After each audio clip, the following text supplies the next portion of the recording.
School, but bigger. The talk of 15-minute cities and towns is gathering pace. Meetings, consultations, petitions and protests. Charts, projections and bottom-line targets. Just in case you hadn't noticed, everything is being given a corporate makeover. Every aspect of your life apparently needs to have an institution overseeing it. But it was an online comment that made me think of this, about being stuck in those zones with the type of people they do not want to really be around on a constant basis, which made me think of school and how you have to spend all your hours and weekdays mostly surrounded by hundreds of people you're forced to spend time with. And then other aspects seem to sound similar too. You have to ask permission to do things, trying to earn points and qualify for a standard you have been told to follow. A restricted regime where you're given your timetable, your zones and your meal times. You will also be given your meals of what they decide you can eat. You will be told when you can take trips or have fun, and be fined or punished if you don't stick to their schedule. Now think about the above.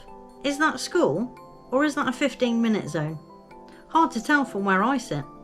The similarities I find are many, and the first lockdown was quite possibly just a test, not just of compliance, but of practicality, to see if they could swing it that everyone stays where they are. And I realised that even if on the whole people didn't, they would tell you that they did, to make people think it worked so that they went along with it as well. Or they at a minimum believed that the authorities had the power to make people do as they were told. Maybe they thought because most people had been through their systems of being institutionalised, it would just work. That people would fall back in line and remember their initial training, expecting people to revert back to a childhood state of dependency and of being told what to do.